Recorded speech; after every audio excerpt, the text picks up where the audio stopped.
ಯಕ್ಷಗಾನ ಕಲೆಯ ಶ್ರೇಷ್ಠ ಕಲಾವಿದರನ್ನು ಪರಿಚಯಿಸುವಂತಹ ಸುದ್ದಿ ಟಿವಿಯ ವಿಶೇಷ ಕಾರ್ಯಕ್ರಮ ಯಕ್ಷರಂಗಕ್ಕೆ ಸ್ವಾಗತ. ನಾನು ಸೌಮ್ಯಶ್ರೀ ಮಾರ್ನಾಡ್.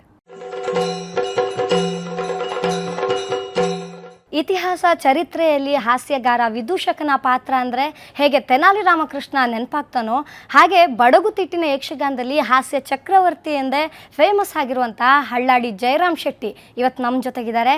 ಬನ್ನಿ ಅವ್ರನ್ನ ಕಾರ್ಯಕ್ರಮಕ್ಕೆ ಸ್ವಾಗತಿಸೋಣ. ಸರ್, ಕಾರ್ಯಕ್ರಮಕ್ಕೆ ಸ್ವಾಗತ. ನಮಸ್ಕಾರ. ಹಳ್ಳಾಡಿ ಜಯರಾಮ್ ಶೆಟ್ಟಿಯವರ ಹಾಸ್ಯ ಕೇಳಬೇಕಾಗಿಲ್ಲ, ಕೇವಲ ಅವರ ಹೆಸರು ಕೇಳಿದ್ರೇ ಜನರ ಮುಖದಲ್ಲಿ ನಗು ತುಂಬಿಕೊಳ್ಳುವಷ್ಟು ಮಟ್ಟಿಗೆ ಒಂದು ಕಲಾಭಿಮಾನಿಗಳ ಮನಸ್ಸಲ್ಲಿ ಹಳ್ಳಾಡಿ ಜಯರಾಮ್ ಶೆಟ್ಟಿಯವರು ತುಂಬಿ ಹೋಗಿದ್ದಾರೆ. ಅವರು ಅಷ್ಟರ ಮಟ್ಟಿಗೆ ಒಂದು ಕೀರ್ತಿ ಗಳಿಸಿದ್ದಾರೆ. ಇವತ್ತು ಅವರ ಕಲಾಪಯಣದ ಬಗ್ಗೆ, ಹಾಗೆ 50 ವರ್ಷದ ಕಲಾಪಯಣ ಹೇಗೆ ನಡೆದು ಬಂತು, ಏನೆಲ್ಲ ಏಳು ಬೀಳಿತ್ತು, ಇದರೆಲ್ಲದರ ಬಗ್ಗೆ ಸಮಗ್ರ ಪರಿಚಯವನ್ನು ನಾವು ನಿಮಗೆ ಮಾಡಿಕೊಡ್ತೀವಿ. ಸರ್, ಮೊದಲನೇದಾಗಿ ಈ ಹಾಸ್ಯ ಪಾತ್ರ ಮಾಡೋದಕ್ಕೆ ಯಾವತ್ತಿಂದ ಆರಂಭ ಆಯಿತು, ಹೇಗೆ ಆರಂಭ ಆಯಿತು? ನಮಗೆ ಮೊದಲು ಯಕ್ಷಗಾನವನ್ನು ನೋಡುವ ಅಭ್ಯಾಸ ಇತ್ತು.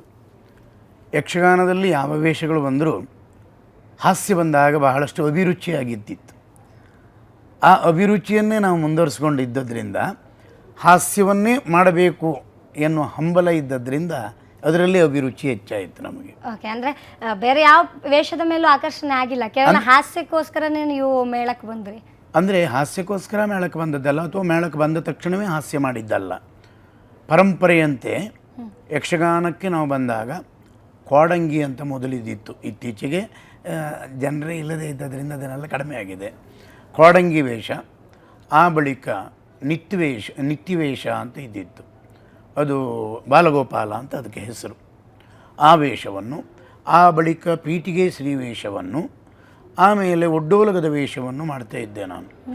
ಇವು ಎಲ್ಲ ಸರಾಗವಾಗಿ ಈ ಎಲ್ಲ ವೇಷಗಳನ್ನು ಮಾಡ್ತಾ ಬಂದ ಮೇಲೆ ಈ ಹಾಸ್ಯ ಎನ್ನುವುದರಲ್ಲಿ ತುಂಬ ನನಗೆ ಆಸಕ್ತಿ ಇದ್ದದ್ರಿಂದ ಇವುಗಳನ್ನೆಲ್ಲ ಬಿಟ್ಟು ಹಾಸ್ಯಕ್ಕೆ ನಾನು ಮುಂದುವರೆದೆ. ಅಂದರೆ ಪಾರಂಪರಿಕವಾಗಿ ಎಲ್ಲ ವೇಷಗಳನ್ನು ನೀವು ಮಾಡಿ ನೃತ್ಯ ಕಲಿತೇ ಬಂದು? ಹೌದೌದು, ಯಕ್ಷಗಾನದಲ್ಲಿ ಹಾಗೆಯೇ ಅದೆಲ್ಲವನ್ನೂ ಕಲಿತದ್ದೇ. ಆದರೆ ಮತ್ತುಳಿದ ವೇಷ ಯಾವುದು ಯಾವ ಕಾಲದಲ್ಲಿ ಬಂದದ್ದಿದ್ರೂ ಹೆದರಿಕೆ ಅನ್ನೋದಿರುವುದಿಲ್ಲ. ಬರೀ ಹಾಸ್ಯ ಆದರೆ ಎಲ್ಲಿಯಾದರೂ ಸಂದರ್ಭದಲ್ಲಿ ಒಂದು ಕಟ್ಟು ವೇಷ ಬಂತಪ್ಪ, ಅದಲ್ಲ ಸಮಯ ಸಂದರ್ಭಕ್ಕೆ ಬೇಕಾಗಿ ಒಂದು ಸ್ತ್ರೀ ವೇಷ ಬಂತು ಇತ್ಯಾದಿಗಳನ್ನು ಮಾಡಬೇಕು ಅಂತಾದರೆ ಹಾಸ್ಯವೇ ಮಾಡ್ತಾ ಇದ್ದವರಿಗೆ ಆಗುವುದಿಲ್ಲ. ಕೋಡಂಗಿ, ಕಟ್ಟುವೇಷ, ಸ್ತ್ರೀವೇಷ ಹಾಗೂ ಒಡ್ಡೋಲಗದ ವೇಷವನ್ನು ಮಾಡಿ ಸಮರ್ಥವಾದ ಒಂದು ಹಾಸ್ಯದ ನೆಲೆಗೆ ಹುಟ್ಟಿದ್ದು ನಾವು. ಓಕೆ ಸರ್, ಈ ಆರಂಭದ ಕಲಿಕೆ ಎಲ್ಲಿಂದ ಆರಂಭ ಆಯಿತು? ಯಾರು ನಿಮ್ಮ ಗುರುಗಳು? ನನಗೆ ಗುರುಗಳು ಹಳ್ಳಾಡಿ ಮಂಜಯ್ಯ ಶೆಟ್ಟರು ಅಂತ. ಅವರಿಂದಲೇ ನಾನು ಯಕ್ಷಗಾನಕ್ಕೆ ಮೂಲವೇ ಅವರು ಯಕ್ಷಗಾನಕ್ಕೆ ಹೋಗ್ತಾ ಇದ್ದವರು. ಅವರೊಟ್ಟಿಗೆ ಕೆಲವು ವೇಷಗಳನ್ನೆಲ್ಲ ನೋಡ್ತಾ ಇದ್ದೆ. ಆವಾಗ ನಮಗೆ ಆಸಕ್ತಿ ಬಂತು. ಸರ್, ಒಂದು ಯಕ್ಷಗಾನಕ್ಕೆ ಹಾಸ್ಯ ಪಾತ್ರ ಅನ್ನುವಂಥದ್ದು ಎಷ್ಟು ಮುಖ್ಯ? ಅಂದರೆ ಹಾಸ್ಯವೇ ಯಕ್ಷಗಾನದಲ್ಲಿ ಪ್ರಧಾನ ಅಲ್ಲ. ಊಟಕ್ಕೆ ಉಪ್ಪಿನಕಾಯಿ ಹೇಗೋ ಅಂತೆಯೇ ಹಾಸ್ಯ, ದುಃಖರಸ, ವೀರರಸ ಇತ್ಯಾದಿಗಳಲ್ಲಿರುವಾಗ ಹಾಸ್ಯರಸವೂ ಬೇಕಾಗ್ತದೆ ಜನರಿಗೆ ಎನ್ನುವ ಕಾರಣದಿಂದ ಈ ರುಚಿಗಾಗಿ ಹಾಸ್ಯ ಪ್ರಾಮುಖ್ಯ.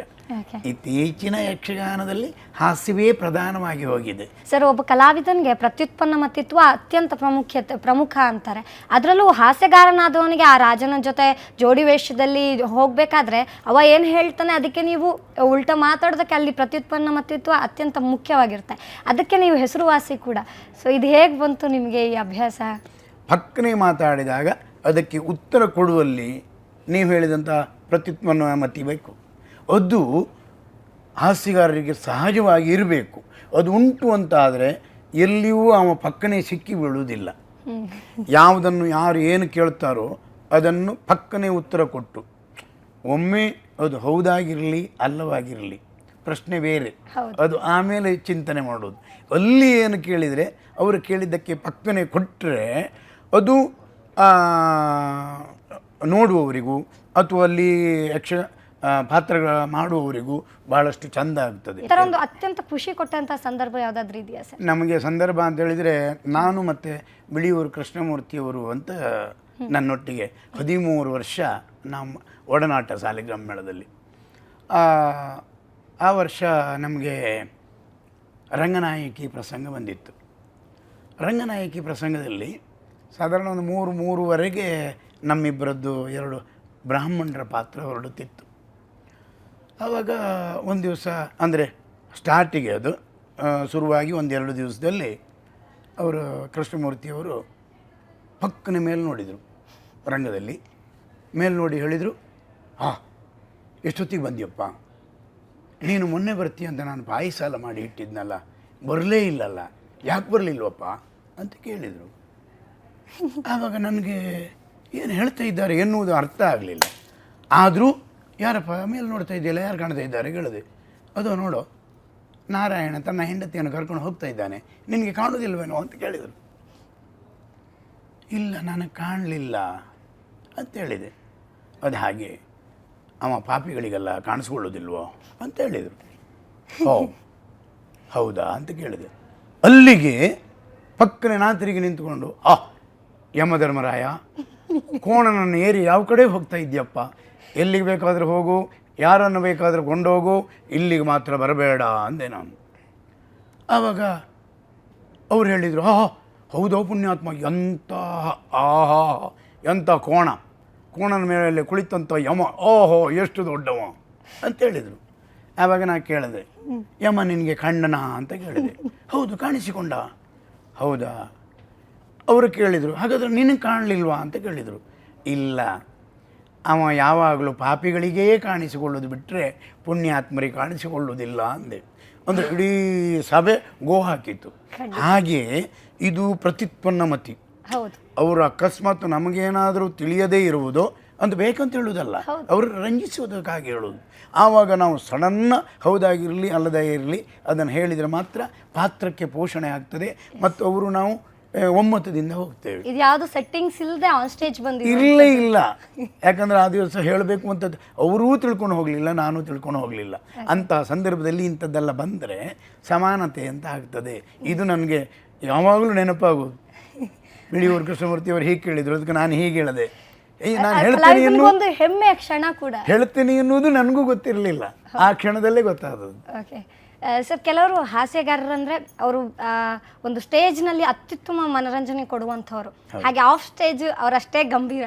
ನಿಮ್ಮನ್ನು ನೋಡಿದ್ರೆ ಬಹುಶಃ ಹಾಗೆ ಅನಿಸ್ತದೆ. ಹೌದು, ನಾವು ಯಾವಾಗಲೂ ರಂಗದಲ್ಲಿ ನಮ್ಮನ್ನು ನೋಡಿ ನಗಾಡಬೇಕೇ ಹೊರತು ಹಗಲಿನಲ್ಲಿ ನಾವು ತಿರುಗುವಾಗಲೂ ಅಥವಾ ನಾವು ಮಾತಾಡುವಾಗಲೂ ಜನ ನಗಾಡಬಾರ್ದು. ಎಷ್ಟೋ ಜನ ಹೇಳಿದ್ದಾರೆ, ಹಗಲಿನಲ್ಲಿ ನೀವು ಇಷ್ಟು ಗಂಭೀರವಾಗಿರ್ತೀರಿ, ರಾತ್ರಿ ನೋಡಿದರೆ ನೀವು ಅಷ್ಟು ಜನರನ್ನು ನಗಾಡಿಸ್ತೀರಿ, ಹೇಗೆ ಸ್ವಾಮಿ ಅಂತ ಕೇಳಿದಾಗ ಅದಕ್ಕೆ ನಾನು ಉತ್ತರವೇ ಕೊಡಲಿಲ್ಲ.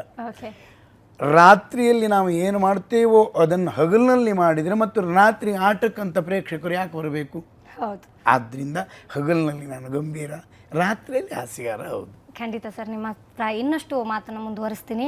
ವೀಕ್ಷಕರೇ, ಹಳ್ಳಾಡಿಯವರು ಹಾಸ್ಯಗಾರನಾಗಿ ಕೇವಲ ಜನರನ್ನು ನಗಿಸಿದ್ದಷ್ಟೇ ಅಲ್ಲ, ಕೆಲವೊಂದು ಕ್ಷಣದಲ್ಲಿ ಅವರ ಒಂದು ಅಭಿನಯದಿಂದ ಜನರನ್ನು ಅಳಿಸಿದ್ದು ಇದೆ. ಅಂಥ ಕೆಲವು ಅಪರೂಪದ ಪ್ರಸಂಗಗಳು ಅವರ ಬಳಿ ಇದೆ. ಆ ಪಾತ್ರ ಯಾವುದು, ಇದೆಲ್ಲದನ್ನು ತಿಳ್ಕೊಳ್ಳುವ ಒಂದು ಬ್ರೇಕ್ನ ನಂತರ. ವಿರಾಮದ ಬಳಿಕ ಯಕ್ಷರಂಗ ಕಾರ್ಯಕ್ರಮಕ್ಕೆ ಮತ್ತೆ ಸ್ವಾಗತ. ಸರ್, ಈಗಾಗಲೇ ಹೇಳ್ತಿದ್ದೆ, ಹಾಸ್ಯಗಾರನಾಗಿ ಹಾಸ್ಯ ಮಾಡಿದ್ದಷ್ಟೇ ಅಲ್ಲ, ಅವ್ರ ಜೊತೆಗೆ ಎಲ್ಲ ರೀತಿಯ ಎಲ್ಲ ಭಾವಾಭಿನಯ ಇರುವಂತಹ ಪಾತ್ರದಲ್ಲೂ ಯಶಸ್ವಿಯಾಗಿದ್ದೀರಾ. ಸೊ ಅಂಥ ಪಾತ್ರ ಮಾಡಿ ಜನರ ಕಣ್ಣಲ್ಲಿ ನೀರು ಬರೆಸಿದ್ದು ಇದೆ. ಸೊ ಆ ಪ್ರಸಂಗ ಯಾವುದು ಸರ್? ಆ ಪಾತ್ರದ ವಿಶೇಷತೆ ಏನು ಅಂತ? ಬನಶಂಕರಿ ಎನ್ನುವ ಬನಶಂಕರಿ ಕ್ಷೇತ್ರ ಮಹಾತ್ಮೆ ಎನ್ನುವ ಒಂದು ಪ್ರಸಂಗ ಇದ್ದಿತ್ತು. ಆ ಪ್ರಸಂಗದಲ್ಲಿ ನನ್ನದು ಕಂಚುಕಿ ಆಗ್ತಿತ್ತು. ಕಂಚುಕಿ ಅಂತ ಹೇಳಿದರೆ ಸಾಧಾರಣ ರಾತ್ರಿ ಬಾಗಿಲು ಕಾಯುವಂಥ ಒಬ್ಬ ಭಟ. ಅವನಿಗೆ ರಾತ್ರಿ ಎಲ್ಲ ಕೆಲಸ ಮಾಡ್ತಾನೆ, ಹಗಲಿನಲ್ಲಿ ಮನೆಗೆ ಹೋಗ್ತಾನೆ. ಅಂದರೆ ಈ ಮೇಳದ ವ್ಯವಹಾರ ಹೇಗುಂಟು ಅಂತ ಇದ್ದಂಥ ಒಂದು ಪಾತ್ರ. ಒಂದು 8 ದಿವಸ ಅವನಿಗೆ ಮನೆಗೆ ಹೋಗ್ಲಿಕ್ಕೆ ಆಗೋದಿಲ್ಲ. ಯಾಕಂತ ಹೇಳಿದರೆ ಅವನ ಡ್ಯೂಟಿ ಆದಮೇಲೆ ಮತ್ತೊಬ್ಬರು ಬರಬೇಕಾದವರು ರಜೆಯಲ್ಲಿ ಇರ್ತಾರೆ. ಕಂಚುಕಿ ಹೆಂಡತಿ ಒಬ್ಬಳೇ ಇರ್ತಾಳೆ. ಬಂದಂಥ ವ್ಯಕ್ತಿ ದೊಡ್ಡವರಾದ್ದರಿಂದ ತುಂಬ ಉಪಚಾರ ಮಾಡ್ತಾರೆ. ಉಪಚಾರ ಮಾಡಿದಾಗ ಇವ ವಕ್ರ ದೃಷ್ಟಿಯಿಂದ ಅವಳನ್ನು ನೋಡಿ ಹೇಳುವುದಕ್ಕೋ ಕೇಳುವುದಕ್ಕೋ ಯಾರೂ ಇಲ್ಲದೇ ಇದ್ದದ್ರಿಂದ ಅವಳನ್ನು ಬಲಾತ್ಕಾರ ಮಾಡುವುದಕ್ಕೆ ಹೊರಡ್ತಾನೆ. ಬಲಾತ್ಕಾರ ಮಾಡುವ ಹೊತ್ತಿನಲ್ಲಿ ತನ್ನ ಶೀಲವನ್ನು ನಾನು ಕಳ್ಕೊಂಡು ಉಳಿಯುವುದರಿಂದಲೂ ತಾನು ಸಾಯುವುದೇ ಉತ್ತಮ ಅಂತ ಅಲ್ಲೇ ಇದ್ದಂಥ ಕತ್ತಿಯನ್ನು ತನ್ನ ಹೊಟ್ಟೆಗೆ ಹಾಕ್ಕೊಂಡು ಸಾಯುವ ಹೊತ್ತಿನಲ್ಲಿ ಕಂಚುಕಿ ಮನೆಗೆ ಬರ್ತಾನೆ. ಬಂದಂಥ ವ್ಯಕ್ತಿ ತನ್ನ ಹೆಂಡತಿಗೆ ಈ ಪರಿಸ್ಥಿತಿ ಆದದ್ದನ್ನು ನೋಡಿ ಕೇಳ್ತಾನೆ, ಏನಮ್ಮ ಯಾಕಾಗಿ, ನನ್ನಿಂದ ಯಾವ ಅಪರಾಧ ಆಯಿತು ನಿನಗೆ, ನನ್ನಿಂದ ಅಪರಾಧ ಆಯಿತು ಅಂತಾದರೆ ಜೀವ ನೀನು ಯಾಕೆ ಕಳ್ಕೊಂಡು ನನ್ನನ್ನು ಬಿಡ್ಬೋದಾಗಿತ್ತಲ್ಲ, ಏನಾಯಿತು ಅಂತ ಹೇಳಿದಾಗ ಸತ್ಯ ಕಥೆ ಹೇಳ್ತಾಳೆ ಅವಳು. ಹೀಗೀಗಾಯಿತು ಅಂತಾದ ಮೇಲೆ ಈ ಜನ್ಮದಲ್ಲಿ ನಿಮ್ಮ ಹೆಂಡತಿಯಾಗಿ ಬದುಕುವ ಯೋಗ ನನಗೆ ಇಲ್ಲ, ನಾನು ಸಾಯ್ತಾ ಇದ್ದೇನೆ ಅಂತೇಳಿ ಪ್ರಾಣ ಬಿಡ್ತಾಳೆ. ಪ್ರಾಣ ಬಿಡುವ ಆ ಹೊತ್ತಿನಲ್ಲಿ ಮತ್ತು ಅವಳ ಸ್ಥಿತಿಗತಿಯನ್ನು ಕೇಳುವಾಗ ಇಡೀ ಸಭೆ ಅಳ್ತಾ ಇರ್ತಾರೆ.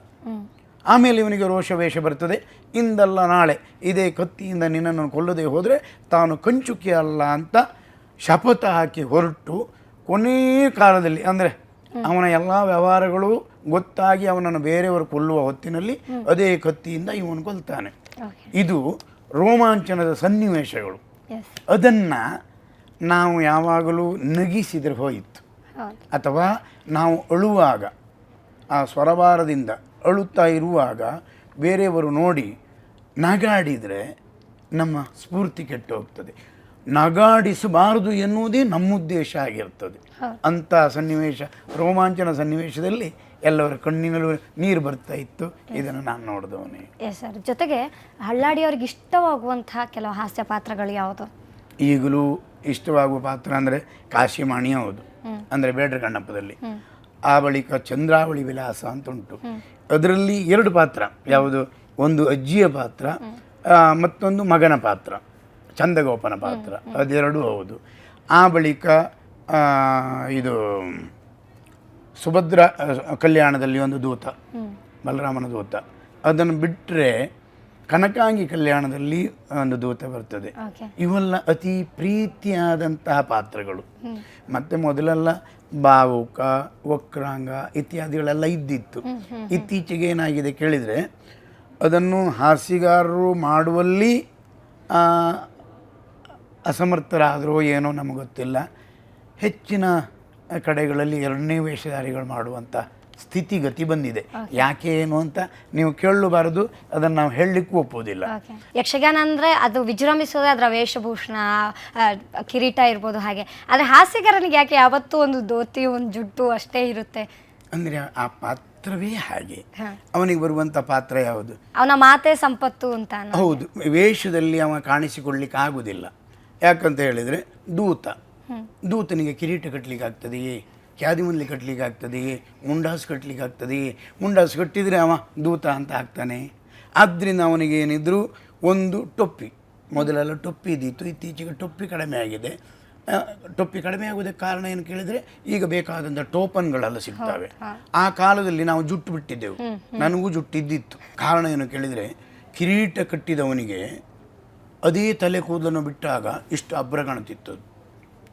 ಈಗ ಹಾಗಲ್ಲ, ಕೃತಕವಾಗಿ ಬೇರೆ ಟೋಪನ್ಗಳೆಲ್ಲ ಸಿಕ್ಕುವುದರಿಂದ ಅದನ್ನೆಲ್ಲ ಕತ್ತರಿಸಿದ್ದಾರೆ. ನಾವು ಹಾಗೆ ಜುಟ್ಟನ್ನು ಬಿಟ್ಟುಕೊಂಡು ಆ ಟೊಪ್ಪಿಯೊಳಗೆ ಜುಟ್ಟನ್ನು ಹಾಕ್ಕೊಂಡು ಹೋಗ್ತಿತ್ತು. ಬ್ರಾಹ್ಮಣ ಅದಕ್ಕೇನು ಕ್ಯಾದಿಮುಂದ್ಲಿ ಕಟ್ಟಲಿಕ್ಕೆ ಆಗೋದಿಲ್ಲ, ಕಿರೀಟ ಬೇಡ ಆಗ್ತದೆ ಎನ್ನುವಲ್ಲಿಗೆ ಹಾಸ್ಯಗಾರರಿಗೆ ಭಿನ್ನವಾದ ಇದು ವೇಷದ ವಸ್ತುಗಳು. ಹಾಗಾಗಿ ಮತ್ತುಳಿದವರಿಗೆ ಮಾತ್ರ ಅದು. ವೀಕ್ಷಕರೇ, ಇದರೊಂದಿಗೆ ಹಳ್ಳಾಡಿ ಜಯರಾಮ್ ಶೆಟ್ಟಿ ಅವರು ಭಾಗವಹಿಸಿರುವಂತಹ ಒಂದು ವಿಡಿಯೋ ತುಣುಕನ್ನ ನೋಡ್ಕೊಂಡು ಬನ್ನಿ. ನೀನ್ ಪಕ್ಕನೆ ಓಡಿ ಬರ್ಬೇಡ. ಓಡಿ ಬರುವುದಾದ್ರೂ ಒಡ್ಡಿಲ್ಲ, ಓಡಿ ಬರ್ತೀನಿ ಅಂತ ಹೇಳಿ ಓಡ್ಬಾ. ಯಾಕೆ? ಯಾಕಂದ್ರೆ ನೀವು ಓಡ್ ಬಂದಾಗ ಎಂತದೋ ಓಡ್ ಬಂದಾಗ ಆಗ್ತದೆ ನನಗೆ. ಎಂತದೋ ಅಲ್ಲ, ನಾನು ಹೆಣ್ಣು. ನಾನು ಅದ್ ನಂಗೆ ಗೊತ್ತಿಲ್ಲಲ್ಲ. ನನಗೆ ಗೊತ್ತುಂಟಲ್ಲ. ಗೊತ್ತಾದ್ರೂ ಸಾಕಲ್ಲ. ಮತ್ ನಿಮ್ಗೂ ಗೊತ್ತಾಗ್ತದೆ. ಬೇಡ ಬೇಡ ಬೇಡ ಬೇಡ. ಅದಲ್ಲ, ಮತ್ತೆ ನೀವು ನಮ್ಮನೆ ಬಂದದ್ದು ಯಾಕಂತ ಗೊತ್ತಾಯ್ತು ನನಗೆ. ಯಾಕೆ? ಯಾರು ಹೇಳಿರ್ಬೇಕು ನಿಮ್ಗೆ. ಏನಂತ? ಪಟೇಲ್ರ ಮನೆಯಲ್ಲಿ ಚಂದದೊಬ್ಬಳು ಹುಡುಗಿ ಇದ್ದಾಳೆ, ಅವಳು ನೋಡ್ಕೊಂಡು ಹೋಗುವ ಅಂತ ಅಂದಿದ್ದಲ್ವಾ? ದೇವರಾಣೆ ವರ್ತಮಾನ ಸಿಕ್ಕಿದ್ರೆ ನಾನು ಇಲ್ಲಿ ಇಳಿದೇ ಇಲ್ಲ, ಮತ್ತೆ ಮುಂದೆ ಹೋಗ್ತಿದ್ದೆ. ಹೌದಾ? ಆದ್ರೂ ಬಂದ್ರಲ್ಲ. ಅದಲ್ಲ, ನಮ್ಮ ಅಪ್ಪಯ್ಯ ನಾನು ಒಂದ್ ದಿವಸ ಆದ್ರೂ ಮನೆಯಿಂದ ಹೊರಗೋಗುದಕ್ಕೆ ಬಿಡುದಿಲ್ಲ ನೋಡಿ. ಬಾರಿ ಒಳ್ಳೆ ಕೆಲಸ ಮಾಡ್ದ. ಯಾಕೆ? ಪಕ್ಕನೆ ನೀವು ಹೊರಟಾಗ ಸಣ್ಣ ಮಕ್ಕಳೆಲ್ಲಾದ್ರೂ ನಿನ್ನ ನೋಡಿ ಹೆದರಿದ್ರೆ ಕೋಳಿ ಕಡಿದ್ರೆ ಸಾಕಾಗ್ಲಿಕ್ಕಿಲ್ಲ, ಕುರಿಯೇ ಕಡಿಬೇಕಾದಿತ್ತು. ಅದಲ್ಲ, ಅದು ನನ್ನ ಈ ಚಂದದ ರೂಪ ಹಾಳಾಗಬಾರ್ದು ಎನ್ನುವ ಕಾರಣಕ್ಕಾಗಿ ನಮ್ಮ ಅಪ್ಪ ಮನೆಯಿಂದ ಹೊರಗೆ ಹೋಗುದಕ್ಕೆ ಬಿಡುದಿಲ್ಲ. ನಿನ್ನ ಅಪ್ಪಯ್ಯ ತಲೆ ಸರಿ ಇಲ್ಲ. ಯಾಕೆ? ಇನ್ನು ಹಾಳಾಗ್ಲಿಕ್ಕೆ ಅಂತ ಉಂಟೆ. ಏನು? ಬಿಳಿ ಚರ್ಮ ಇದ್ದದ್ದೇ ಆದ್ರೆ ಬಿಸಿಲಿಗೆ ಹೋದ್ರೆ ಕಪ್ಪಾಗ್ತಾರೆ ಅಂತ ಕೇಳಿದ್ದೆ. ಹೌದದು. ನೀನ್ ಇನ್ನು ಕಪ್ಪಾಗ್ಲಿಕ್ಕೆ ಅಂತದ್ದು ಇಲ್ಲ. ಮತ್ತೆ ಈಗ ಮೂಡುವ ಒಬ್ಬ ಸೂರ್ಯನಿಂದ ನಿನ್ನನ್ನು ಏನು ಮಾಡ್ಲಿಕ್ಕೆ ಸಾಧ್ಯ ಇಲ್ಲ. ಹೌದಾ? ಒಂದೇ ಸಲ 4-5 ಸೂರ್ಯ ಮೇಲೆ ಬಂದ್ರೆ ಅಡ್ಡಿಲ್ಲ. ಅಷ್ಟೇ ಅಂದ ಅಲ್ವಾ ನಾನು? ಹೌದೌದೌದು. ಕಪ್ಪು ಕಪ್ಪು ಎನ್ನುವುದಾಗಿ ಯಾಕೆ ಹೇಳುವೆ? ಏ ಬೆಪ್ಪು, ಕಪ್ಪಿನ ವಿಷಯ ನಿನಗೆ ಏನು ಗೊತ್ತುಂಟು? ನೀ ನನ್ನನ್ನು ಒಪ್ಪು. ನೀನು ಬರೀ ಹಪ್ಪು. ನಿನ್ನ ಉದ್ದನೆ ತೋಳಿನ ಒಮ್ಮೆ ನನ್ನ ನೀನು ಅಪ್ಪು ಅಪ್ಪು ಅಪ್ಪು ನನ್ನ ತೋಳುಗಳು ಕಪ್ಪು ಕಪ್ಪು ಕಪ್ಪು ಆದರೆ ನನ್ನನ್ನು ಮದುವೆ ಆಗಿ ನೀವು ಯಾರು ನೀವು ಒಳ್ಳೆ ನಮ್ಮ ಗ್ರಾಚಾರ ಎಲ್ಲೋದ್ರೂ ಬಿಡುದಿಲ್ಲ. ಇಂಥವೇ ತಾಗುದು ಬಿಟ್ರೆ ಸರಿ ಇದ್ದದ್ದು ಒಂದು ಇಲ್ಲ.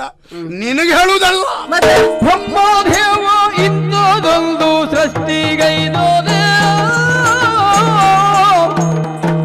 ಬ್ರಹ್ಮದೇವ ಇಂಥದೊಂದು ಸೃಷ್ಟಿಗೈದೋದೆ, ಬ್ರಹ್ಮದೇವ ಇಂಥದೊಂದು ಸೃಷ್ಟಿಗೈದೋದೆ. ಹಳ್ಳಾಡಿ ಅವರ ಈ ಹಾಸ್ಯ ಪಾತ್ರದೊಂದಿಗೆ ಇನ್ನೊಂದು ಈ ಕಾರ್ಯಕ್ರಮದಲ್ಲಿ ಬ್ರೇಕ್ ತಗೊಂಡು ಬರೋಣ. ವಿರಾಮದ ಬಳಿಕ ಯಕ್ಷರಂಗ ಕಾರ್ಯಕ್ರಮಕ್ಕೆ ಮತ್ತೆ ಸ್ವಾಗತ ಸರ್. ಈಗ ಕುಂದಾಪುರದವರು ಹಳ್ಳಾಡಿಯವರು, ಸೊ ಕುಂದಾಪುರದ ಭಾಷೆಯನ್ನ ಹೆಚ್ಚಿನ ಕಡೆ ನೀವು ಬಳಸ್ತೀರಾ, ಅದರ ಮೂಲಕ ಜನರನ್ನ ರಂಜಿಸಿದ್ದೀರಾ ಕೂಡ. ಖಂಡಿತ. ಸೊ ಇದು ನಿಮ್ಮಿಂದಲೇ ಆರಂಭ ಆಯ್ತಾ ಅಥವಾ ಯಾವುದೋ ಒಂದು ಪಾತ್ರಕ್ಕೋಸ್ಕರ ನೀವು ಆರಂಭಿಸಿದ್ರಾ, ಹೇಗೆ? ಅಂದರೆ ಈ ಕುಂದಾಪುರ ಗ್ರಾಮ್ಯ ಅನ್ನೋದು ಹೆಚ್ಚಿನ ಪಾತ್ರಗಳಿಗೆ ನಾನು ಕೊಟ್ಟಿದ್ದೇನೆ. ಆದರೆ ಇದು ಯಕ್ಷಗಾನ ರಂಗಕ್ಕೆ ನನ್ನಿಂದಲೇ ಬಂತು ಅಂತ ನಾನು ಹೇಳುವುದಿಲ್ಲ. ಭೀಷ್ಮ ಪ್ರತಿಜ್ಞೆ ಎನ್ನುವ ಒಂದು ಪ್ರಸಂಗ ಇದೆ, ಅದರಲ್ಲಿ ಕಂದರನ ಪಾತ್ರ ಇರ್ತದೆ. ಆ ಕಂದರನ ಪಾತ್ರ ವಹಿಸುವಲ್ಲಿ ನಮ್ಮ ಹಿಂದಿನವರು ಗ್ರಾಮ್ಯವನ್ನು ಮಾತಾಡ್ತಾ ಇದ್ರಂತೆ. ಮತ್ತು ಇತ್ತೀಚಿನ ಹೊಸ ಪ್ರಸಂಗಗಳಲ್ಲಿ ಕುಲಾಲನ ಪಾತ್ರವಾಗಿರಲಿ ಅಥವಾ ಒಂದು ಪೂಜಾರಿಯ ಪಾತ್ರವಾಗಿರಲಿ, ಅಂದರೆ ಆ ಪ್ರಸಂಗದಲ್ಲಿ ಬರುವಂತಹ ಒಂದು ಪಾತ್ರಕ್ಕೆ ಬೇಕೋ ಬೇಡವೋ ಅಂತ ತಿಳಿದು ಕುಂದಾಪುರ ಕನ್ನಡ ಹಾಕಿದರೆ ಎಷ್ಟು ರಂಜಿಸಬಹುದು ಎನ್ನುವ ಕಾರಣದಿಂದ ಕೆಲವು ಪಾತ್ರಕ್ಕೆ ಹಾಕಿದ್ದೇನೆ ನಾನು. ಅತಿಯಾಗಿ ರಂಜಿಸಿರುವಂತಹ ಈ ಕುಂದಾಪುರ ಭಾಷೆಯ ಒಂದು ವೇಷವನ್ನು, ಅದರ ಮಾತನ್ನು ಇಲ್ಲಿ ಹೇಳ್ಬೋದಾ ಸರ್? ಒಂದು ಗಂಟೆ ಹೊತ್ತು ನಾವು ಕೃಷಿಕ ಕಾಳ ಅಂತ ಒಂದು ಕ್ಯಾಸೆಟ್ ಮಾಡಿತ್ತು.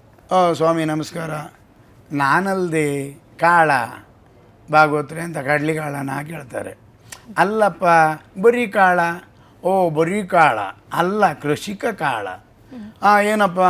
ಏನಿಲ್ಲ ಸ್ವಾಮಿ, ನಮಗೆ ಅಂತ ಇತ್ತು, ನಮಗೊಂದು ಏನು 4 ಮುಡಿಗೆ ಅದ್ದೂ ಇಲ್ಲ, ಅಥವಾ ತೆಂಗಿನ ಮರ ಇಲ್ಲ, ಅಡಿಕೆ ಮರ ಇಲ್ಲ, ಹಾಗೆ ನಾ ಕೃಷಿ ಮಾಡೋದು ಬರೀ ಭೂಮಿ. ಹಂಗೆ ಬರೀ ಭೂಮಿಲಿ ಕೃಷಿ ಮಾಡೋದಂದ್ರೆ ಅಂತ ಮಾಡ್ಕೊಂಡಿರಿ.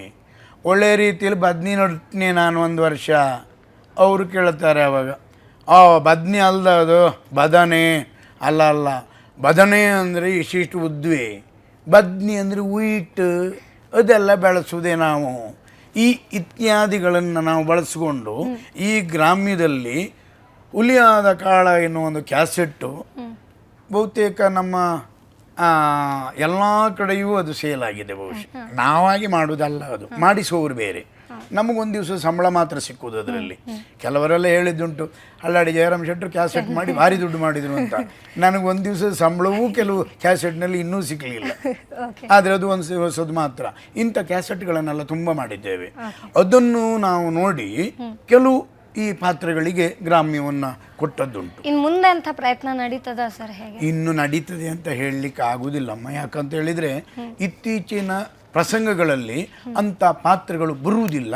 ಬಂದದ್ದಿದ್ದರೂ ಮೊದಲು ಮಾಡಿದ ಪಾತ್ರಗಳೇ ಮತ್ತು ಸಂಭಾಷಣೆಗಳೇ ಮತ್ತೆ ಮರುಕಳಿಸ್ತದೆ ಹೊರತು ಹೊಸತ್ತಾಗಿ ಮಾಡೋದು ಭಾರಿ ಕಷ್ಟ ಆಗುತ್ತೆ. ಓಕೆ ಸರ್, ಇನ್ನು ಹಾಸ್ಯಗಾರ ಅಥವಾ ವಿದೂಷಕನ ಪಾತ್ರ ಅಂದರೆ ಪ್ರಮುಖವಾಗಿ ಆತ ದ್ವೇಷ ವೈಷಮ್ಯವನ್ನು ದೂರ ಮಾಡಿ ಜನರನ್ನು ನಗಿಸುವಂಥವನು ಅಂತ. ಆದರೆ ಹೆಚ್ಚಿನ ಸಂದರ್ಭದಲ್ಲಿ ಇನ್ನೊಬ್ಬರಿಗೆ ನೋವು ಕೊಟ್ಟು ಒಂದು ವರ್ಗದವ್ರನ್ನ ನಗಿಸುವಂಥ ಹಾಸ್ಯಗಳು ಬರ್ತವೆ. ಉದಾಹರಣೆಗೆ ಈಗ ಜಾತಿ ವಿಷಯ ಆಗಿರ್ಬೋದು, ಇಂಥದ್ದೆಲ್ಲ ತುಂಬ ಬಂದು ಹೋಗುತ್ತೆ. ಬ್ರಾಹ್ಮಣನ ಪಾತ್ರ, ಆಚಾರ್ಯನ ಪಾತ್ರ, ಅಥವಾ ಈ ಕುದುರೆ ವ್ಯಾಪಾರಿ ಬಂದಾಗ ಮುಸ್ಲಿಮರ ಪಾತ್ರ, ಅದೆಲ್ಲವೂ ಬರುತ್ತೆ. ಸೊ ಇಂಥ ಸಂದರ್ಭದಲ್ಲಿ ನಿಮ್ಮ ನಿರ್ವಹಣೆ ಹೇಗಿರುತ್ತೆ ಅಂತ ಯಾವಾಗಲೂ ಉದಾಹರಣೆ ಸಹಿತ ಹೇಳ್ಬೋದಾ? ಮೊದಲು ಅಂತ ಹೇಳಿದರೆ, ನಾನೀಗ ಯಕ್ಷಗಾನಕ್ಕೆ ಬಂದು 50 ವರ್ಷ ಆಯಿತಮ್ಮ. ಈಗ ನನಗೆ 60 ವರ್ಷ ನಡೀತಾ ಉಂಟು. ಈ 10ನೇ ವರ್ಷದಲ್ಲಿ ಯಕ್ಷಗಾನವನ್ನು ಸೇರಿದವ ನಾನು. ಆದರೆ ಆ ಕಾಲದಲ್ಲೆಲ್ಲ ಯಾವ ಜಾತಿಯವರ ಸುದ್ದಿಯನ್ನು ಯಾರು ಹೇಳಿದರು, ಅಂದರೆ ಹಾಸ್ಯಗಾರನೇ ಅಂತಲ್ಲ, ಯಾರು ಹೇಳಿದರೂ ಅದನ್ನು ಕೇಳಿಕೊಂಡು ಸಂತೋಷಪಟ್ಟು ನಗಾಡ್ತಾ ಹೋಗ್ತಿದ್ದರು. ಇತ್ತೀಚಿನ ಕಾಲ ಹಾಗಲ್ಲ. ನಮ್ಮ ಜಾತಿಯ ಹೆಸರು ಯಾಕೆ ಹೇಳಬೇಕಾಗಿತ್ತವ, ನಮ್ಮ ಜಾತಿಯ ಉದ್ಯೋಗದ ಸುದ್ದಿ ಯಾಕೆ ಹೇಳಬೇಕಾಗಿತ್ತು ಎಂದು ಕೇಳುವಂತಹ ಕಾಲವಾಗಿದೆ. ಆದ್ದರಿಂದ ನಾವೇನು ಮಾಡಬೇಕು, ಯಾವುದು ಯಾವಾಗ ಕೇಳ್ತಾರೋ ಅದನ್ನು ಹೇಳಬೇಕು. ಕೇಳದೇ ಇರುವಾಗ ಅವರಿಗೆ ನೋಯಿಸಬಾರದು. ಉದಾಹರಣೆಗೆ ಒಬ್ಬ ಆಚಾರ್ಯ ಪಾತ್ರವನ್ನು ನಿರ್ವಹಿಸ್ತೇವೆ ನಾವು. ಜಾತಿಯಲ್ಲಿ ನಾವು ಆಚಾರರು ಅಂದಾಗ ನಾವು ಕನಿಷ್ಠ ಭಾವನೆಯಿಂದ ನೋಡುವುದಲ್ಲ, ನಾವು ಮಾಡಿದ ಪಾತ್ರವನ್ನು ಪೋಷಣೆ ಮಾಡಬೇಕು, ಆಚಾರರನ್ನು ಎತ್ತಿ ಹಿಡಿಬೇಕು. ನಾವು ಆಚಾರರು ಪ್ರಪಂಚಕ್ಕೆ ಬೇಕಾದವರು, ಎಲ್ಲವರಿಗಿಂತ ಹೆಚ್ಚಿನವರು. ಯಾಕೆ ನೀವು ಕೂತ್ಕೊಳ್ಳುವಂತಹ ಮನೆ ಕಟ್ಟಬೇಕು ಅಂತ ಆದರೆ ಆಚಾರರು ಬೇಕು, ಬೇಡ ಕೂತ್ಕೊಳ್ಳುವಂತಹ ಮಂಚ ಮಾಡಿಸಬೇಕಿದ್ರೆ ಆಚಾರರು ಬೇಕು. ಆಚಾರರು ಯಾವುದಕ್ಕೂ ಬೇಡ. ಜೊತೆಗೆ ಈ ಹೊಸ ಪ್ರಸಂಗಗಳ ಬಗ್ಗೆ ನಿಮ್ಮ ಅಭಿಪ್ರಾಯ ಏನು ಸರ್? ಹೊಸ ಪ್ರಸಂಗ ಬೇಕೇ ಬೇಕು. ಇನ್ನು ಹಳೆ ಪ್ರಸಂಗಕ್ಕೆ ಪ್ರೇಕ್ಷಕರು ಇಲ್ಲ ಅಂತಲ್ಲ, ಕೊಡುವ ರೀತಿ ಗೊತ್ತಿರಬೇಕು. Yes sir. ಒಳ್ಳೆ ಸಟ್ಟು ಮಾಡಿ ಒಳ್ಳೆ ಹಳೆ ಪ್ರಸಂಗವನ್ನು ಇವತ್ತು ಮಾಡಿದರೂ ಜನ ಆಗ್ತಾರೆ. ಅದನ್ನು ಕೊಡುವುದಕ್ಕೆ ಕೆಲವು ಕಲಾವಿದರಿಗೆ ಬರುವುದಿಲ್ಲ, ಅದನ್ನು ನೋಡುವ ಪ್ರೇಕ್ಷಕರು ಕಡಿಮೆ ಆದ್ದರಿಂದ ಹೊಸ ಪ್ರಸಂಗ ಬೇಕಾಗಿದೆ ಅಮ್ಮ. Okay sir. ಸರ್, ನೀವು ವೃತ್ತಿ ಜೀವನ ಅಂದರೆ ಮೇಳದ ಒಂದು ಪಾತ್ರ ಮಾಡೋದು ಬಿಟ್ಟು 4 ವರ್ಷ ಆಯಿತು. ಈಗ ಹೇಗಿದೆ ನಿಮ್ಮ ಕಲಾ ಜೀವನ? ಅಂದರೆ ಮೇಳದಲ್ಲೇ ಇದ್ದು 6 ತಿಂಗಳು ತಿರುಗಾಟ ಮಾಡುವುದನ್ನು ನಾನು ಬಿಟ್ಟು 4 ವರ್ಷ ಆಯಿತು. ನನಗೆ ಅನ್ನಿಸ್ತಾ ಉಂಟು 47 ವರ್ಷ 46 ವರ್ಷ ನಾನು ಯಕ್ಷಗಾನದಲ್ಲೇ ಇದ್ದಿದ್ದೆ. ಯಕ್ಷಗಾನದಲ್ಲಿದ್ದು ಏನು ನನಗೆ ಆದದ್ದನ್ನು ಪ್ರೇಕ್ಷಕರಿಗೆ ಕೊಟ್ಟಿದ್ದೇನೆ. ಪ್ರೇಕ್ಷಕರು ಅದನ್ನು ಮೆಚ್ಚಿ ಹಳ್ಳಾಡಿಯವರು ಉತ್ತಮ ಕಲಾವಿದರು ಅಂತ ಹೇಳಿದ್ದಾರೆ, ಇಲ್ಲ ಅಂತಲ್ಲ. ಸರ್, ಜೊತೆಗೆ 3 ತಿಟ್ಟುಗಳಲ್ಲಿ ನೀವು ವೇಷ ಮಾಡಿದಂಥವ್ರ ಆ ಅನುಭವ ಹೇಗಿತ್ತು ಸರ್? 2 ತಿಟ್ಟು, ತೆಂಕು ಮತ್ತು ಬಡಗು. ಅಂದರೆ ಉತ್ತರ ಕನ್ನಡ ಅನ್ನುವುದು ಬಡಗಿಗೆ ಸೇರಿದ್ದು. ಹಾಗಾಗಿ ಅದು ತೊಂದರೆ ಇಲ್ಲ. ನಾನು 2 ವರ್ಷ ಕುಂಬಳೆ ಮೇಳದಲ್ಲಿ ಇದ್ದಿದ್ದೆ.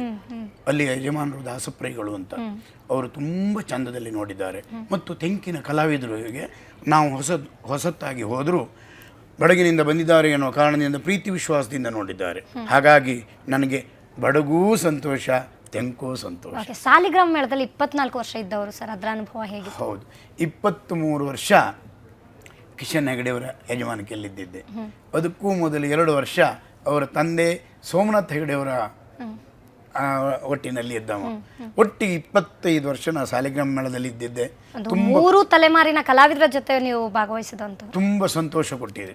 ಯಾಕಂತ ಹೇಳಿದರೆ ಅಂದಿನಿಂದ ನಾನು ಮೇಳ ಬಿಡುವಲ್ವರೆಗೂ ನಾನು ಹೇಳಿದ್ದನ್ನು ಕೇಳುವಂಥ ಸಣ್ಣ ಪುಟ್ಟ ಕಲಾವಿದರು ಇದ್ದಿದ್ದರು. ನನ್ನಿಂದ ದೊಡ್ಡ ಕಲಾವಿದರಲ್ಲಿ ನಾನು ಕೇಳ್ಕೊಂಡು ಹೋಗ್ತಿದ್ದೆ. ಆವಾಗ ಒಂದು ಒಮ್ಮತ ಇದ್ದಿತ್ತು. ತುಂಬ ಸಂತೋಷದಿಂದ ನಾನು ಮೇಳದಲ್ಲಿದ್ದವ. ಆದರೆ ಇತ್ತೀಚೆಗೆ ಮೇಳ ಬಿಡುವುದಕ್ಕೆ ಅದು ಒಂದು ಕಾರಣ. ನಮ್ಮ ಮಾತನ್ನು ಕೇಳುವವರಿಲ್ಲ, ಅವ್ರ ಸಾಲಿಗೆ ನಮಗೆ ಹೋಗ್ಲಿಕ್ಕಾಗುವುದಿಲ್ಲ, ನಮ್ಮ ಸಾಲಿಗೆ ಅವರು ಬರುವುದಿಲ್ಲ. ಹೇಳಿದವ ಹೇಳಿಸಿಕೊಳ್ಳಬಾರದು ಎನ್ನುವ ಕಾರಣದಿಂದ ಬಿಟ್ಟದ್ದುಂಟು. ಸರ್, ನೀವು ಇಷ್ಟೊಂದು ಯಶಸ್ವಿಯಾಗಿ ಅಂದರೆ ಕಲಾವಿದನ ಹಾಸ್ಯ ಎಲ್ಲರೂ ಇಷ್ಟಪಡ್ತಾರೆ, ಆದರೆ ಆ ಹಾಸ್ಯಗಾರನಾಗಿ ಕ್ಲಿಕ್ ಆಗೋದೊಂದು ದೊಡ್ಡ ಸಾಧನೆ ಹೌದು. ಅಂಥದ್ರಲ್ಲಿ ನೀವು ಕ್ಲಿಕ್ ಆಗಿದ್ದೀರಾ. ಹಾಸ್ಯ ಅಂದರೆ ಹಳ್ಳಾಡಿ ಅನ್ನೋರಷ್ಟು ಮಟ್ಟಿಗೆ ಒಂದು ಜನ ಎಲ್ಲರೂ ಸಂತೋಷದಲ್ಲಿದ್ದಾರೆ. ಸರ್, ನಿಮಗೆ ಈ ಸ್ಫೂರ್ತಿ ಯಾರು ಸರ್? ಈ ಸ್ಫೂರ್ತಿ ಅಂತ ಹೇಳಿದರೆ ನಾವು ಯಾವಾಗಲೂ ಒಂದು ಉದ್ಯೋಗವನ್ನು ಹಿಡಿಬಾರ್ದಮ್ಮ. ನಾವು ಜೀವನ ಮಾಡ್ತಾ ಇರುವುದೇ ಯಕ್ಷಗಾನದಲ್ಲಿ. ಯಕ್ಷಗಾನದಿಂದಲೇ ನಾನು ಇಷ್ಟು ವರ್ಷ ಅನ್ನ ತಿಂದವ. ಯಾವುದರಲ್ಲಿ ನಾವು ಅನ್ನ ತಿಂತೇವೋ ಅದರಲ್ಲಿ ನಮಗೆ ಹೆಚ್ಚಿನ ಆಸಕ್ತಿ ಉಂಟು ಅಂತಾದರೆ ಯಾವ ಕಲಾವಿದನಾಗಲಿ ಮೇಲೆ ಬೀಳ್ತಾನೆ. ಒಟ್ರಾಸಿ ನಾವು ಯಾವುದಾದ್ರೂ ಆದೀತು, ಹೇಗಾದರೂ ಆದೀತು ಎನ್ನುವ ಮಟ್ಟದಲ್ಲಿ ಇದ್ದವ ಇವತ್ತು ಕೆಳಗೆ ಇದ್ದಾನೆ. ನಾವೆಲ್ಲ ಹಾಗಲ್ಲ. ಯಕ್ಷಗಾನದಲ್ಲಿ ಇದ್ದೇವೆ. ಆ ಯಕ್ಷಗಾನ ದೇವತೆ ನಮಗೆ ಹೆಸರು ಕೊಟ್ಟಿದ್ದಾಳೆ. ಮಾತ್ರ ಅಲ್ಲ, ರಂಗದಲ್ಲಿ ವಾಕ್ಚಾತುರ್ಯವನ್ನು ಕೊಟ್ಟಿದ್ದಾಳೆ ಎನ್ನುವ ಕಾರಣದಿಂದ ಇದನ್ನು ಬಿಡಬಾರದು, ಇದನ್ನೇ ಮುಂದುವರಿಸ್ಕೊಂಡು ಇರಬೇಕು ಎನ್ನುವ ಹಠ ಇದ್ದಿತ್ತು ನನಗೆ. ಯಾವ ಮನುಷ್ಯನಿಗೆ ಆಗಿರಲಿ, ಯಾವುದರಲ್ಲೇ ಆಗಲಿ ಹಠ ಉಂಟು ಅಂತಾದರೆ ಅವ ಶ್ರೇಯಸ್ಸಾಗ್ತಾನೆ. ಯಾವುದರಲ್ಲಿ? ಕಲೆಯಲ್ಲಿ ಮಾತ್ರ, ಬೇರೆದರಲ್ಲಿ ಹಠ ಮಾಡೋದಲ್ಲ. ಹಾಗಾಗಿ ನಮಗೆ ಹಠ ಇದ್ದದ್ರಿಂದ ಬಹುತೇಕ ನಾ ಈ ಮಟ್ಟದಲ್ಲಿದ್ದೇನೋ ಏನು. ಓಕೆ ಸರ್, ಕೊನೆಯದಾಗಿ ಹೊಸ ಕಲಾವಿದರಿಗೆ ನೀವು ಏನು ಸ್ಫೂರ್ತಿಯ ಮಾತುಗಳನ್ನು ಹೇಳ್ತೀರಾ ಅಂತ? ಹೊಸ ಕಲಾವಿದರಿಗೆ ಹೇಳೋದು ಬೇರೆ ಏನಲ್ಲ. ಯಕ್ಷಗಾನ ಅಂತ ಹೇಳಿದರೆ ನಮಗೆ ತಾಯಿ ಇದ್ದ ಹಾಗೆ. ತಾಯಿಯನ್ನು ಯಾವಾಗಲೂ ನಾವು ಮರೆಯಬಾರದು. ಹೆತ್ತ ತಾಯಿ ಎನ್ನುವುದು ನಮಗೆ ಈ ರಂಗವು ಹಾಗೆ. ಆದ್ದರಿಂದ ಯಾರು ಎಷ್ಟೊತ್ತಿಗೆ ಏನನ್ನೇ ಮಾಡ್ತಾ ಇರಲಿ, ಆ ಸಮಯವನ್ನು ನಾವು ಕೇಳ್ತಾ ಇಲ್ಲ. 24 ಗಂಟೆಯಲ್ಲಿ ಒಂದು 25 ನಿಮಿಷ ಆದರೂ ನಾವು ಮಾಡುವ ಉದ್ಯೋಗ ಅಂದರೆ ಈ ಕಲೆಯ ಬತ್ತು ಅವ ಆಲೋಚನೆ ಮಾಡಬೇಕು. ಆಲೋಚನೆ ಮಾಡಿ ಅದರ ಬಗ್ಗೆ ಚಿಂತನೆ ಮಾಡಬೇಕು. ತಾನು ಹೋದಂಥ ಮೇಳ ಒಳ್ಳೆಯದಾಗಬೇಕು, ಅವನಿಗೆ ಹೆಸರು ಬರಬೇಕು, ಕಲಾ ದೇವತೆ ಅವನನ್ನು ಒಳ್ಳೇದು ಮಾಡಬೇಕು ಎನ್ನುವುದೇ ನನ್ನ ಅಭಿಪ್ರಾಯ. ಓಕೆ ಸರ್, ಇಷ್ಟು ಹೊತ್ತು ನಮ್ಮ ಜೊತೆ ಇದ್ದಿದ್ದಕ್ಕೆ ಧನ್ಯವಾದ ಸರ್. ಆಗಲಮ್ಮ. ಸುದ್ದಿ ಟಿವಿಯವರು ಕರೆಸಿ ನನ್ನನ್ನು ಈ ಮಟ್ಟದಲ್ಲಿ ಮಾತಾಡಿಸಿ ಎಲ್ಲವರಿಗೂ ಪರಿಚಯಿಸುವುದಕ್ಕೆ ಧನ್ಯವಾದಗಳು. Okay sir. ಇಂತಹ ಹಲವಾರು ಗಣ್ಯ ಕಲಾವಿದರನ್ನ ನಿಮ್ಮ ಮುಂದೆ ತರುವಂತಹ ಪ್ರಯತ್ನ ಮುಂದೆ ನಡೆಯುತ್ತೆ. ಸುದ್ದಿ ಟಿವಿ, ನಾವು ಸುಳ್ಳು ಹೇಳಲ್ಲ.